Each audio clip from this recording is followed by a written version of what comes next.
Muy buenos días, licenciada, compañeros. A continuación voy a hablarles acerca sobre lo que es la historia de la uva. Bueno, la uva es uno de los primeros cultivos realizados por el ser humano justamente para su consumo. Entonces, dado este motivo, vamos a hablar hoy día acerca de lo que es la uva.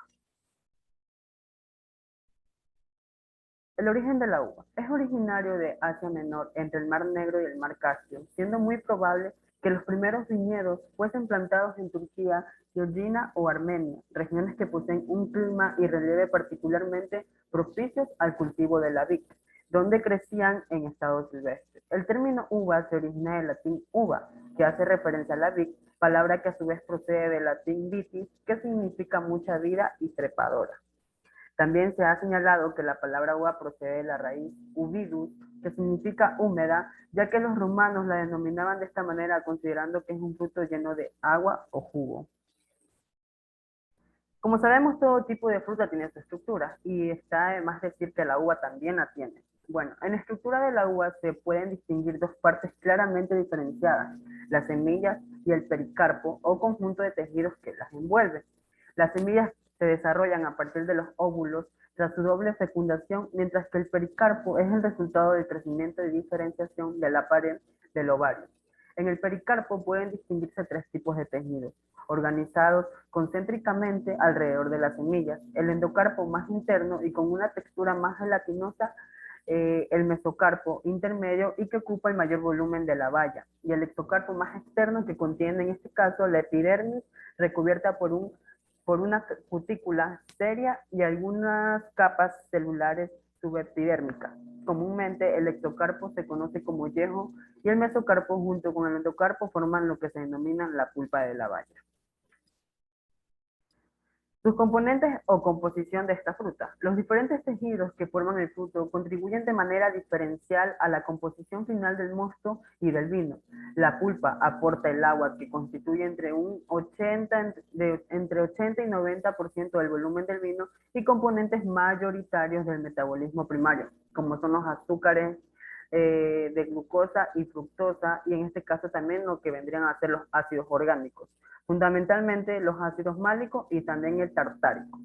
Finalmente, es importante mencionar el proceso de ablandamiento de la pulpa que tiene lugar durante la maduración de la uva, que se asocia con un incremento en la actividad de enzimas pectina, metil, esterasas y que tienen una gran importancia en la elaboración del vino. El ollejo contribuye con un gran número de compuestos del metabolismo secundario que en su conjunto aportan el vino y brindan características varietales. Entre ellos, merece la pena mencionar los compuestos fenólicos solubles que contribuyen al calor y el color, perdón, y el sabor del vino, y que los compuestos aromáticos contribuyen en este caso, lo que tendría que ser también el sabor y el aroma. Y dentro de estos compuestos fenológicos solubles se distinguen tanto los flavonoides como los no flavonoides. Factores que determinan la composición final de la valla. La composición final de la valla depende del genotipo de la variedad, de las condiciones ambientales, clima, suelo y manejo del cultivo, y de la interacción entre genotipo y ambiente. Entre todos estos factores, es el genotipo el que en la mayor parte de los análisis explica un mayor porcentaje de la variación en la composición. De hecho, el genotipo no solo determina la composición final de la valla, sino que al especificar otras características varietales como las fechas de brotación, floración o maduración, su estructura y compacidad del racimo, el tamaño de la valla y el grosor del ollejo o la producción final, esta también está afectando indirectamente, en este caso, lo que vendría a ser la composición final del fruto, porque no la dejaría crecer como normalmente debe de ser. Muy bien, ahora dentro de todo lo que hemos hablado, conozcamos ahora las variedades de uva. La variedad de uva es muy importante para entender un vino. En países anglosajones y países productores del Nuevo Mundo, las variedades de uva se consideran el factor más importante para diferenciar un vino. La gente en estos países no suele pedir o comprar un vino por turismo, sino que busca la etiqueta de la cual es la variedad del mismo. Entonces, justamente son estas variedades las que se han destacado por ser reconocidas a nivel mundial y con esto se ha logrado elaborar diferentes vinos que hoy en día o hoy por hoy son consumidos y muy famosos. Entonces, conozcamos estas variedades. Comenzando por lo que son las variedades tintas, que en este caso vendrían a ser las uvas de color púrpura o morado, como normalmente lo saben decir, ¿no? Empezamos con el tempranillo. Este tipo de uva se lo llama así porque son uvas que se recogen antes que otras variedades. Y es una uva con notos muy frutales y aromáticos que envejece bastante bien en lo que son las barricas. Tenemos, ay, perdón, tenemos la garnacha, que esta aquí es una uva muy frutal, pero sin embargo no envejece tan bien en lo que son las barricas como vendría a ser lo que es el tempranillo. Tenemos el mencía, que es una uva con mucho tanino, perdón, que da unos vinos con una ligera astringencia, pero no con mucha personalidad. Tenemos el monastrell, que este de aquí produce unos vinos potentes con mucha estructura y un grado alcohólico algo superior al normal. Tenemos el Cabernet Sauvignon, que esta es una de las uvas más extendida y utilizada en muchos de los mejores vinos tintos del mundo por su aportación de acidez agradable al vino. Tenemos el Merlot, que es una uva aromática y en la boca es una uva aromática y en boca suele tener un gusto muy suave. Tenemos lo que es el Aladasturi en Georgina, que es el nombre de esta uva procede de la villa Aladat en Juria y se desarrolla en suelos ligeros y bien aireados como en zonas bajas, como lo son las colinas. Es de un color azul intenso, ollejo grueso y una pulpa muy consistente. Tenemos el Aromón, que este de aquí es originario de Francia, ¿no? Este de aquí es un tipo de uva marginal, en vinos de calidad por su elevada acidez. Lo curioso de esta variedad es que casi carece de tanino, lo que ha unido a su elevada acidez su potente sabor y su aroma afrutado, otorgando a los vinos jóvenes de esta variedad la condición de vinos muy refrescantes. Tenemos también la Bella da Caxata, que es una variedad gallega de racimo pequeño con buena presencia de polifenoles, polifenoles y de acidez, lo que permite elaborar vinos de crianza. No. Entonces, así como encontramos lo que son las variedades de uvas tintas o uvas moradas, también tenemos las variedades blancas, que vendrían a ser las uvas blancas. Entonces, empezando por el verdejo, esta de aquí es una uva blanca que aporta al vino valor aromático extraordinario que frecuentemente se asemeja al olor de las frutas tropicales. Tenemos el albariño, que con este tipo de uvas se producen vinos ácidos que resultan muy refrescantes y con un aroma muy particular. Y tenemos el godello, que es una uva que resiste bien el paso por la barrica. Es conocida hace apenas unos años y ha sorprendido a muchas personas al momento de consumirlo en lo que vendría a ser los vinos. Ya. El cultivo de la uva. No, como ya conocimos las variedades de las uvas, ahora es importante también saber cómo se realiza el cultivo de estas. Entonces, el cultivo de las uvas es quizás uno de los sistemas de producción agrícola más antiguos e importantes del mundo, por, como se los mencioné anteriormente, ya que esta fruta ha sido uno de los primeros cultivos que el ser humano se ha destacado por sacar adelante. Entonces, teniendo una gran influencia en la cultura, en la economía y la vida religiosa del hombre desde hace varios milenios, prueba de ello es que existen actualmente diversos estudios arqueológicos importantes que han descubierto semillas de vid cultivada en el Cáucaso con una antigüedad calculada de 7000 años.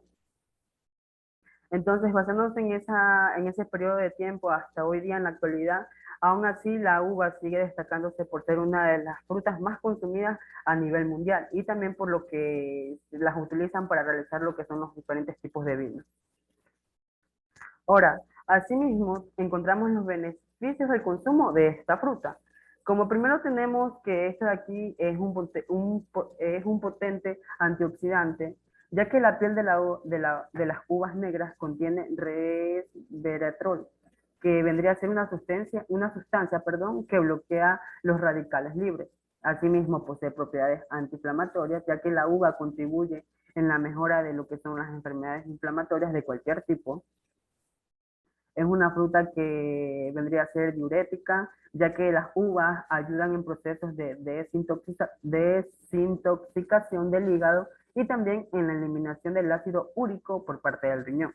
Previene enfermedades cardiovasculares, ya que esta mantiene y mejora mantiene y mejora las arterias y la vasodilatación, disminuyendo el riesgo de trombosis y su elevado contenido de potasio, que este de aquí también ayuda a reducir la presión arterial. Y por último, también nos ayuda a cuidar la vista, que en este caso las antocianinas de la uva son excelentes para prevenir enfermedades como las cataratas y ayudan a mantener en este caso lo que son la calidad de la vista durante más tiempo. Entonces, por esto es recomendable que esta fruta también sea consumida no simplemente en lo que son bebidas, sino que tal cual como lo da su naturaleza. ¿Cómo se realiza el proceso de crianza de los vinos? Bueno, primeramente para esto debemos saber qué es una crianza, ¿no? La crianza consiste en la permanencia del vino en barricas de roble durante un periodo de tiempo que se complementará con un periodo de reposo en botella. Entonces, para esto encontramos dos diferentes o dos fases fundamentales en lo que son la crianza de los vinos. Pero primeramente, veamos qué es la crianza tradicional. Solamente deben criarse los vinos que provengan de uvas que permitan una buena evolución durante un periodo de tiempo determinado. Esto dependerá del tipo de uva, de la calidad que ese año tenga la uva en cuestión y del tipo de elaboración que haya tenido el vino. Los vinos aptos para ser criados deben tener una cantidad suficiente de taninos, acidez, cuerpo, extracto seco, grado alcohólico, así como poca predisposición en la oxidación. Entonces, en base a esta crianza tradicional, nacen estas dos fases fundamentales de los vinos, que es la crianza en madera o fase oxidativa y la crianza en botella o fase reductora. Bueno, la crianza en madera o fase oxidativa, esta de aquí quiere dar a entender que se la realiza en lo que son las barricas de madera de roble, es decir, que se mantienen, como ven en la imagen, en esos, se podría decir como envases de madera, para que el vino ya comience a hacer lo que vendría a ser la fermentación. Entonces, una vez que pasa el tiempo que debido ahí, pasan a lo que es la siguiente fase, al siguiente proceso de crianza, que vendría a ser ya la crianza en botella o fase reductora, que en este caso ahí se realiza en ausencia de oxígeno, porque una vez que ya el vino se haya tapado en la botella con el corcho, esto obviamente va a impedir el oxígeno obviamente va a pedir que el oxígeno entre. Entonces desde ahí ya va a comenzar ya la última fase para que ya, al momento que ya esté, pueda ser consumido. Y la clasificación de los vinos según su tiempo de crianza, ¿no? Entonces, tenemos el vino joven, que estos vinos del año que se caracterizan por ser frescos y afrutados. Tenemos el vino de crianza, que son los vinos que han tenido un tiempo de reposo mínimo de 24 meses, de los cuales 6 meses han sido en barrica. El vino de reserva, que son vinos de buenas añadas que han estado en reposo durante al menos 36 meses, de los que por lo menos 12 meses han sido en barrica. Y tenemos el vino de gran reserva, que son los vinos excepcionales que han permanecido 60 meses en estado de reposo, de los cuales 18 meses han estado en barrica y el resto en botella. Entonces, así es como estas van cogiendo, van teniendo su aroma, su sabor para poder ser degustados ya cuando ya estén listos para ser consumidos. Ahora, por último, ¿qué es la fermentación? La fermentación es una reacción química compleja y al mismo tiempo un proceso totalmente natural. Las uvas fermentan cuando la piel de los granos se rompe. Los azúcares contenidos en el interior de los frutos maduros entran en procesos en contacto con las levaduras presentes en el ollejo que recubre cada grano y comienza la fermentación. Entonces, para realizar esta fermentación existen tres procesos que siempre deben estar presentes. El primero, que es la prefermentación, que vendría a ser el conjunto de operaciones anteriores a la fermentación. Tenemos lo que es justamente la fermentación, que en este caso es una de las más conocidas y estudiadas por afectar en una industria tan extendida y con gran éxito. Y tenemos la postfermentación, que es el conjunto final de operaciones que ocurre en la fermentación lenta. Entonces, en pocas palabras, esto de aquí quiere decir que en sí es el proceso por el cual el azúcar del mosto, es decir, el azúcar de lo que sacan de la uva se convierte en lo que es el alcohol etílico, mediante la acción de levaduras naturales presentes en el ollejo de la uva y en la propia bodega. Entonces es uno de los momentos fundamentales donde se realiza el proceso de elaboración de lo que es el vino. Entonces, para conocer un poco más del tema, vamos a conocer las diferentes fermentaciones que se tienen dentro del vino blanco, del vino tinto y tal vez otras que se puedan presentar más adelante. Tenemos la fermentación del vino blanco. En la mayoría de los vinos blancos se fermentan en cubas de acero inoxidable, termorreguladas, que hace una fermentación virgen, es decir, sin contacto con los ollejos, propia de los mostos blancos para producir vinos ligeros y muy limpios, ¿no? Entonces, en este tipo de fermentación se utiliza un proceso llamado maceración en frío, que vendría a ser un método que dota el vino de más cuerpo y enriquece las sensaciones en boca y aumenta lo que vendría a ser la potencia aromática, que hace que gane esa parte importante del vino, de los vinos blancos. En lo que es la fermentación del vino tinto, bueno, esto de aquí dura de 18 a 12 días en una temperatura de 26 a 29 grados centígrados y la temperatura de la fermentación es muy importante por la razón de que al momento de elaborar vinos aromáticos y naturales, estos puedan estar limpios. Entonces, en este proceso de fermentación se utiliza lo que vendría a ser el sombrero de ollejo, que estos son los que aportan el color, el aroma y los taninos, en este caso a lo que son los vinos. La fermentación maloléctica. Estas dos son las otras dos fermentaciones de las que les mencionaba, que posiblemente las pudieron haber escuchado o no, pero aquí ya se las daré a conocer.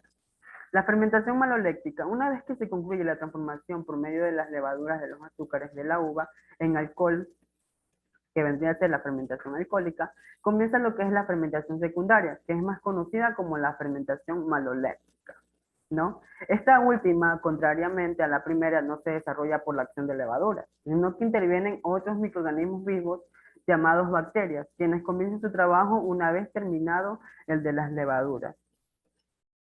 Entonces, la importancia de esta fermentación es que radica en la transformación del ácido málico de la uva, hacerlo en un tipo láctico. Es decir, que disminuye la acidez del vino y así le dota un mejor sabor.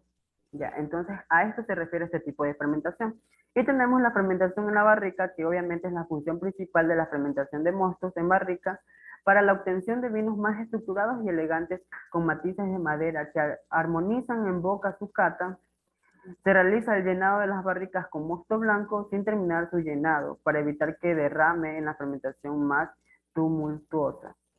Entonces, esta fermentación, como ya se les explicó anteriormente, es cuando ya una vez que ya esté realizado el proceso correcto del vino, se los pasan en lo que son estas barricas para que ya comience su proceso de fermentación, hasta el tiempo que sea, obviamente. Entonces, esto ha sido todo. Muchas gracias.